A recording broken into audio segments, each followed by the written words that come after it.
Carter. Yes. Metis Castillo. Yes. McDonough. Aye. McGuire. Aye. Ortega. Aye. Item 4 is the Rush Line Rapid Transit Project presentation. You guys want to come forward? This is part of just giving a presentation and an overview on all the different projects that the staff is working on. Continuation of that process. Andy? Good morning, Commissioners. I'm Andy Gitzloff, Senior Transportation Planner in the Public Works Department and Project Manager for the Rush Line BRT project. And with me today is Frank Alarcon. He's also a planner in Public Works and is the Deputy Project Manager for the Rush Line BRT project and has been leading up our engagement efforts and will be a sort of tag teaming this presentation here this morning as well. So what we wanted to focus on, this would be the first update on Rush Line this year in front of the full board. So just wanted to give a quick status update of where we're at and the latest project description, and then focus on a couple key areas that we've been having working on in greater detail lately, including the Ramsey County right-of-way where the portion of the corridor will be shared with the Bruce Fentel Trail, our coordination efforts with Maplewood's North End planning around the Maplewood Mall area, and our process to select a site in downtown White Bear Lake for the last station in the line. And then an opportunity to talk about what's upcoming, our next steps, and then answer any questions from the board here this morning. So starting from the beginning, Rush Line has always been a historic transportation corridor dating back to really the 1890s. And this is playing into some of the current work we're doing when we're in our environmental and actually having to interpret some of that historic character of the corridor. It's actually potentially eligible to be on the National Register of Historic Places as a linear transportation corridor. The county did purchase the corridor in the 1990s from Burlington Northern, and since then there's been a number of studies to determine where the route should go, some on the corridor, some off. A total of 55 routes, 7 types of bus and rail alternatives looked at, both engagement and technical analysis, led to 2017 the adoption of the locally preferred alternative, which is the 14-mile overall corridor. Goes through the cities of St. Paul, Maplewood, Gem Lake, White Bear Lake, and Vadnais Heights, as well as White Bear Township. So this is the locally preferred alternative that was adopted. Again, a total of 14 miles. There are 21 total stations.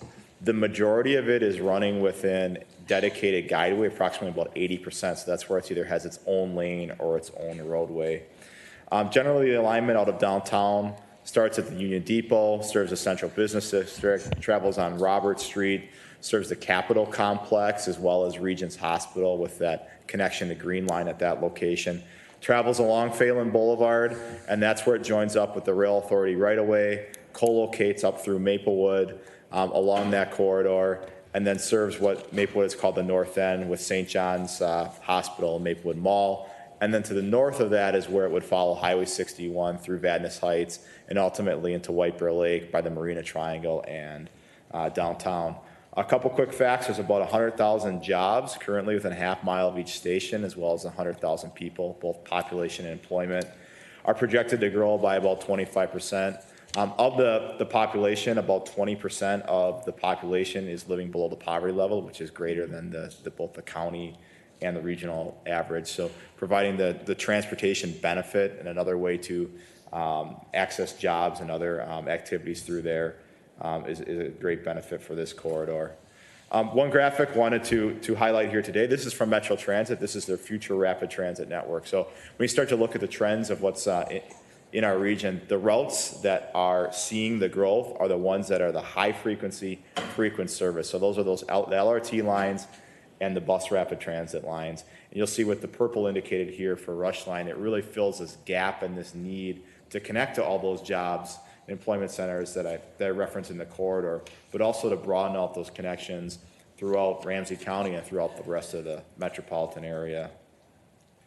Bus rapid transit, just a couple of quick facts that make it unique. Again, operating mostly in its own lane, frequent and reliable service at every 10 to 15 minutes, upgraded stations and vehicles. Vehicles themselves allow for all-door boarding. We are assuming a fully electric fleet for Rush Line going forward to sync up with Metro Transit's plans for the future. And then there's fare collection on the platform to speed up that process as well. The stations themselves have a unique presence for them. They will be a little bit bigger than an A-line station, if you're familiar with that, but not quite the size of a light rail. So sort of an in-between amount. But they'll have the similar types of features. They'll have the next time real-time departure signage, the raised platform to help with that easy on and off boarding, maps, benches, heat lighting, bike racks, trash and recycling, and then those ticket vending machines. The prepayment of fares is really what gives the rapid and bus rapid transit. With that, we're assuming about 10 seconds is the amount of time the bus is stopping at each station to board. So in the overall transitway development process, I referenced the previous studies that got us to the locally preferred alternative. We are about 16 months into our environmental analysis phase now. I will say this is a phase that standard is about 2 years to work through. What we're experiencing is that one of the signatories on this document is the Federal Transit Administration. As they're becoming a more risk-averse agency, they want more things done in this environmental analysis phase than might have been done in later phases. So it is taking us more time to work through that FTA process than expected. So in the end, it'll be a little bit closer to 3 years to get us through this process.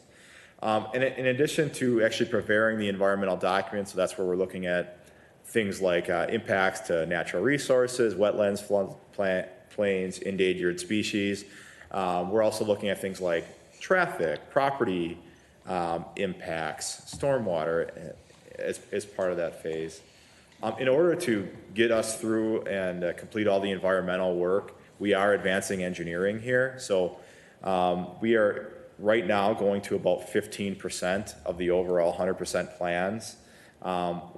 Likely, we're probably going to get closer to 30% by the time we're done with the environmental. And part of that is we really need to get to a deeper level of engineering to understand what the environmental issues are, but also to come up with what are those mitigation strategies. Another key task of this phase is station area planning.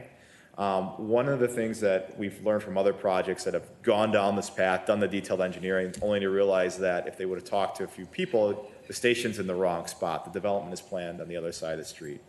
So we did a lot of front-ended station area planning and was very community focused with a series of working groups. And this occurred mainly last spring, summer, fall timeframe to make sure we got our stations in the right location up front. And then we're going to be doing some follow-up work coming forward, which I'll talk about a little bit later. And then lastly, the public engagement, the work that started in the previous study, we've been continuing and really ratcheting up as we move through this study. And Frank will talk about that in a moment. One of the graphics I want to draw your attention to is would be our decision-making process for the project with the Ramsey County Board as the lead entity for this phase of the study. Under that, most of the meat of the project is done at that policy advisory committee level. And the policy advisory committee, it is local elected officials, county commissioners. Commissioner Reinhardt is the county's representative on that. Mayor Joe Emerson of White Bear Lake is the chair for the policy advisory committee.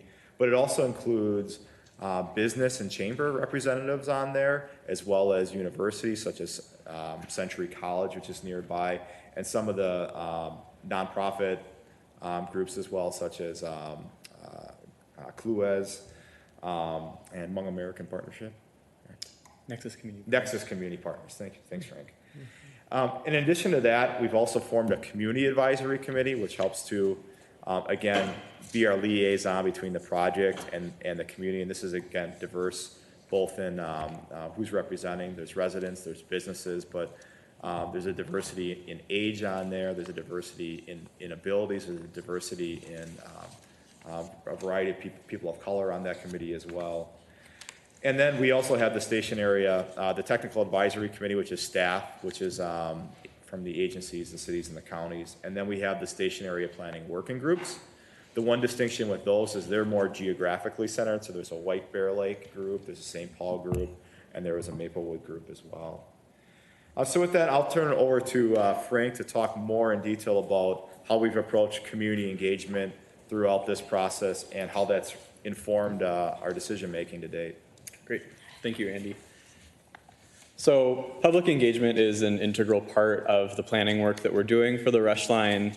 We approach this work with the understanding that the Rush Line will serve a very diverse corridor in terms of ethnicity, race, language, ability. And so that kind of largely informs the strategies we use and the decisions we make about where to have a public engagement presence as part of this work. And really kind of the goal of our public engagement is two-pronged. One, it's to inform people about this project, give them an opportunity to learn about it and react to it. And then two, to collect people's input and actually use that input to inform decisions that are made as part of the work that we're doing. So one kind of straightforward area around which we've collected a lot of public input and that has actually informed a number of decisions is regarding station locations. Some other areas where we collect public input is around environmental and health impacts, Bruce Vento Trail, which I'll talk more about later, pedestrian safety and maintenance are things that we hear a lot about, and we're really careful to document all of those comments that we receive. So a little bit more about methods. In order to reach a diverse population, you need to use a number of different methods and kind of meet people where they are. And so we do quite a few kind of pop-up meetings where we'll set up a Rush Line table at a highly trafficked place like a grocery store. Most recently, we had a table at Hmong Village on Saturday during a busy shopping time. That's a great place to reach the Hmong community. At our activities that are targeted toward particular cultural groups, we'll typically subcontract with an interpreter or an organizer who is from that community and knows the culture and knows the language. That really helps with communication and having those genuine conversations. Other methods that we use include focus groups, targeted events that might relate to one theme like the Bruce Vento Trail, updates and briefings to community organizations, district councils. We have our community advisory committee that meets quarterly, and we provide them a thorough project update every 3 months. And then, of course, we have online methods to complement those in-person methods. So we have an email newsletter, around 2,500 people subscribe to that. We have a website that we keep up to date, social media, and we've started to use more online surveys recently. That really helped with getting to a solution for a station location in downtown White Bear Lake. And we actually have a survey open right now through the end of June related to the future of the Bruce Vento Trail.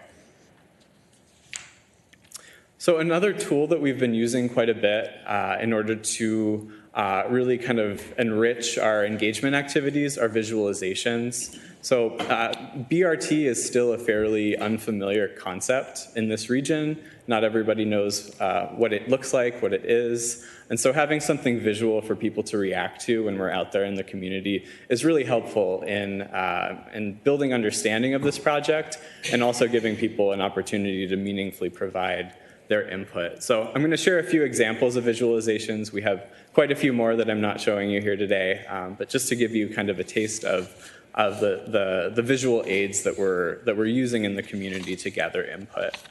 So this is a view of what the Rush Line could potentially look like operating within the Ramsey County right-of-way in Maplewood.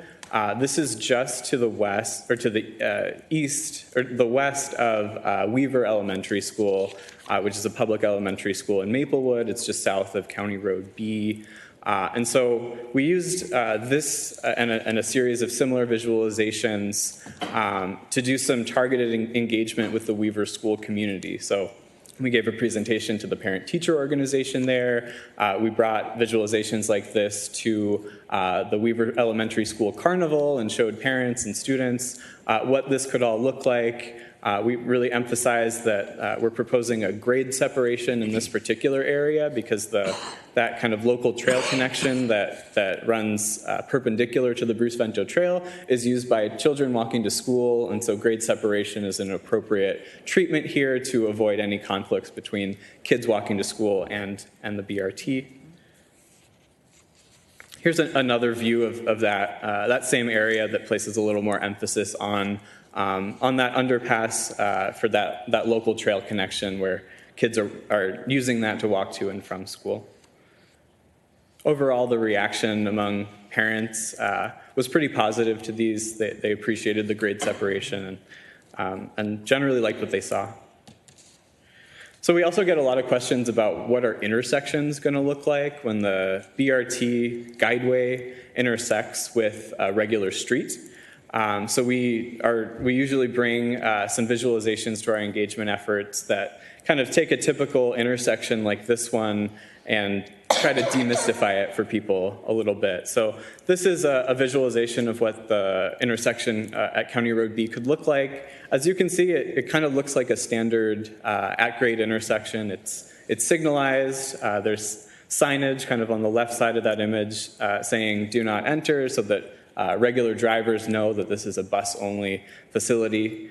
And you can also see how the Bruce Vento Trail could fit into the right-of-way in that area and how the crossing of County Road B for trail users would work. And this is just another angle of that same intersection. So that's a good segue to talking about the Ramsey County Rail right-of-way visioning framework. So when I talk about the visioning framework, I'm referring to the portion of the Rush Line route where the Bruce Vento Trail will share Ramsey County right-of-way with the Bus Rapid Transit Guideway. And the reason that we have a specific work task related to this particular segment of the route is that the Bruce Vento Trail is a very important community asset, especially in Maplewood and St. Paul, for the people who live nearby. They take it to, they use it as a transportation infrastructure to get to and from work and other places they need to go. They use it as a recreational facility. They walk their dogs on it. They take their children out on it. And we're committed to maintaining the Bruce Vento Trail as a community asset when BRT is implemented within that right-of-way. It will be different, but we hear people that that trail is an important part of their community, and it's important to take a really close look at how we can design that trail alongside the BRT so that it remains an amenity for the generations to come. So just to provide a little bit of technical context here, sometimes people they can't fathom how a bus guideway and a trail could fit into that right-of-way because it does appear very narrow. However, in general, the Ramsey County Rail right-of-way is about 100 feet wide. It does vary up and down the route, but 100 feet is about typical. So that leaves a good amount of space within that right-of-way for a trail and a bus guideway and additional landscaping and separation. So this is a view of kind of existing typical conditions today. It's that 12-foot Bruce Vento Trail within the 100-foot right-of-way. And here's just a high-level concept of what it could look like with a trail running alongside a roughly 28-foot Bus Rapid Transit Guideway. As you can see, a good amount of space is left over for vegetation, landscaping, other amenities. And so a lot of what we're doing now with this visioning framework is asking people, what kind of amenities or what kind of separation would you want to see between that trail and that bus guideway so that the trail remains a place where you want to go for a walk or a bike ride.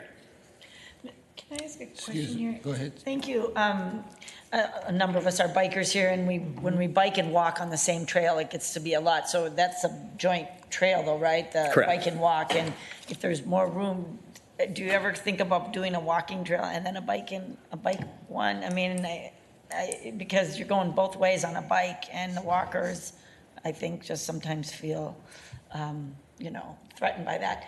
But usually we don't have enough room, and I'm just seeing that there's room there. Usually we're fitting a trail in, and we have to do joint. But if you don't have to do joint, do we think about doing this, or I should go to a community meeting and talk about it, I guess, huh? I don't know what. Mr. Chair, Commissioner, For this, the 12-foot path is really the standard for a regional trail when working with our parks department. There may be some opportunities, particularly at stations, where we're widening that out to avoid those type of conflicts. But generally, we've been looking at preserving what's out there today with the 12-foot. Right. There also may be opportunities with striping. So the Bruce Vento Trail today is not striped, but if that's something that we hear that people would want, paint on that pavement to separate people walking and biking, that's something that could be considered as well. Commissioner Carter? So you just said you're looking at preserving what's out there today. And I bike this also. Is it currently 12 feet Yes. today and in the location as you're showing it so that you would not have to make location adjustments as well? Or are there some of those that will have to be made? So the trail will be rebuilt when the rush line is constructed. Okay. In general, the trail is right in the middle of the right of way. Right. And so it'll be off to one side or the other when it's reconstructed. Thank you. Yes, you're welcome. Commissioner Reinhardt? Actually, that was the point that I wanted to make. And I also think that the idea of doing some striping, because it's wide enough, but you could have striping potentially as we go forward. But a totally separate trail, you would end up with people using both anyway. So I think the striping would probably be the best option. Just to put this in, I bike River Road a lot, so there's sometimes a walk path and a bike path, and it's way safer when there's both. When there's a joint path, it's just more dangerous, although this is a wider path, I get it, it's a wider path, but I just hope we're thinking about that if we do have the space, so. Thank you, Commissioner. As I mentioned, some of the elements that we're asking people about as part of this kind of engagement push around the visioning framework are things like what kind of landscaping are you interested in seeing within that right-of-way? What about lighting? What about wayfinding or signage? This is a big issue for a lot of people. They want there to be good signage so that it's easy to navigate to and from the trail from places nearby. We ask people about intersection design, what pedestrian crossing treatments make you feel safe when you're crossing a road. Trailhead amenities, so kind of like this picture here in the bottom right, a kind of kiosk with information about the regional trail network. Is that something that people would like to see once the rush line is implemented in this corridor? Also, education opportunities with this right-of-way being an eligible historic rail corridor. Is there an opportunity here to kind of tell that story of local railroad history as part of this implementation of transit back into this right-of-way? So our engagement that we're doing now is we're not starting from zero. There's been quite a bit of engagement related to the Bruce Vento Trail segments of the route in the past, and so we're building off of that. And specifically this month, we're doing a series of events that we're calling Tuesdays on the Trail, where on 4 consecutive Tuesdays, we're having a rush line display at different locations up and down the Bruce Vento Trail. Tomorrow we'll be at the Bruce Vento Trail and Frost Avenue in Maplewood, 4 to 6 p.m. And at these events, we both intercept people who are biking and walking, just going about their daily routines, and we also sent out a mailer to every house within a certain distance of the Bruce Vento Trail so that they're aware of these events, to give folks an opportunity to come to any of these 4 events and talk directly with project staff, express any opinions or concerns they might have about changes within this corridor. We're also planning an engagement activity targeted specifically to the local Hmong community, because there's a very large Hmong community that uses the trail and that lives near it. So that'll be on June 26th at Frost Lake Elementary, which is right on Larpenteur, on the St. Paul side of Larpenteur. This will be a fully bilingual event, so the presentation and all of the materials will be offered in both English and Hmong. We also, in order to get the word out about it, sent a mailing to every Hmong household within a couple miles of the right-of-way. This invitation was provided in both English and Hmong. And so the focus of that meeting will be both to share general rush line project information and then also to focus in on this trail piece of the project and get input from the Hmong community about what they would like to see in this area. We also have, it's not mentioned on the slide, but an online survey asking similar questions that we're asking in person about the kinds of things that people want to see in the area. That survey is on rushline.org. There's a blue button. You can find it hopefully easily, and it'll be online through the end of June. Commissioner Reinhardt? Well, this is where I'd like to just give a quick update as well. Last week, the Tuesdays on the Trail had to be Thursday on the Trail because of rain on Tuesday. And I did attend it, and I had my 6-year-old granddaughter with me.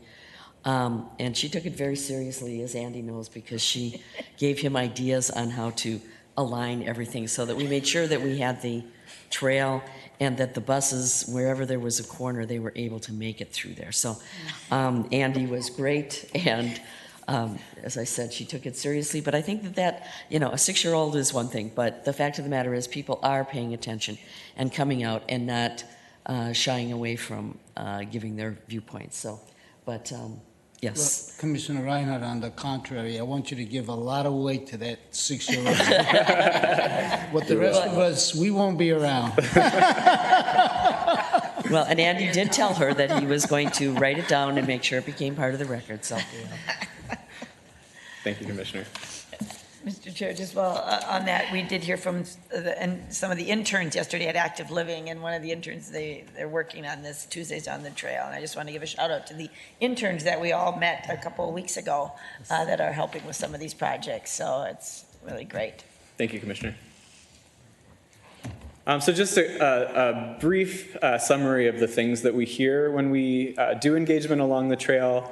Even in the middle of June, snow removal and maintenance is a big concern. People want trails cleared of snow as quickly as possible. Same with BRT stations. That's a big priority for many members of our community. We hear about that opportunity to showcase the historic nature of the corridor. We hear people express a preference for really maximizing the amount of green spaces and preserving the natural feeling within that corridor as much as we can. And then we also hear quite a bit about pedestrian safety and access and signage as well, which is kind of part of that whole pedestrian experience, is having good wayfinding or good signage to find your way to and from the trail as a pedestrian or a biker. So I'll hand things back to Andy now to talk about the North End Vision Plan in Maplewood. Thanks, Frank. Just one other quick area to highlight. The North End Vision Plan is really a city-led endeavor. They're looking at revisioning the area of Maplewood Mall and St. John's Hospital, thinking about how that area could change to the future. And we're very happy to just be kind of riding their coattails with Rushline and having that process help to inform exactly where station dots and locations are put forward. So this is the vision for what this could look like in the mall area. If you see it now, there's a lot, the mall's there, but there's a lot of surface parking in that area.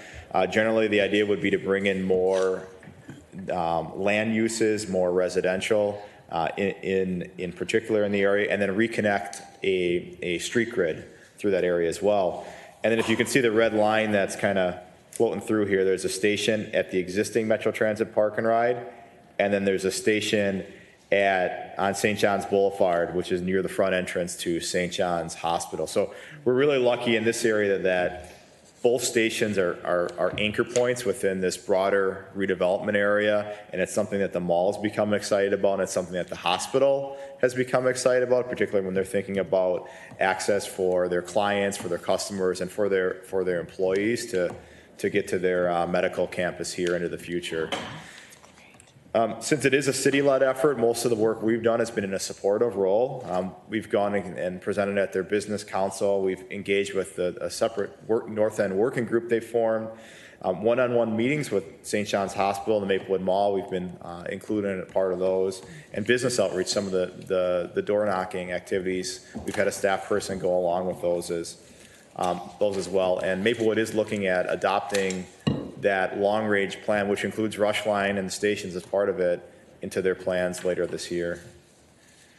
The last area to highlight was the downtown White Bear Lake station selection. So as of last fall, we did take a step back and started to look at some additional sites within downtown White Bear Lake. The importance of really getting this one right, and this is a key destination that we want to serve, but it's also has a lot of historical integrity to it, and wanting to fit this in appropriately was the goal. So we took a step back. We did a technical evaluation of about a half a dozen sites. We also had a targeted public engagement session. This would really be from last fall to about January, February this year. We held listening sessions at the Ramsey County Library. We had an open house at City Hall. We also did those intercept kind of pop-up meetings at the library and at the YMCA. And then we had a lot of these one-on-one focused stakeholder meetings with sort of key people within the downtown area to really kind of understand the issues and understand where there's some opportunity. And then, as Frank mentioned before, the online survey was very well received. So at the conclusion of that process, we did come to a new site from the technical analysis and the engagement that helped to lead to it. And this was endorsed by the Rush Lines Policy Advisory Committee, and it was endorsed by the White Bear Lake City Council. And the site is at 7th and Washington. Since it's the last site, you only need one platform because it is a turnaround point. So it comes up on 7th, loops around on 8th, and down south. So this is a couple blocks north of the main kind of 4th Street getting into the historic downtown. So a big focus of this location is how you can make those connections better. So we are looking at potentially pedestrian improvements across 7th Street and across 8th Street and filling in some sidewalk gaps. Another benefit of this location too is its proximity to the school district campus, which has a referendum later this year to do some consolidation and expansion in this area.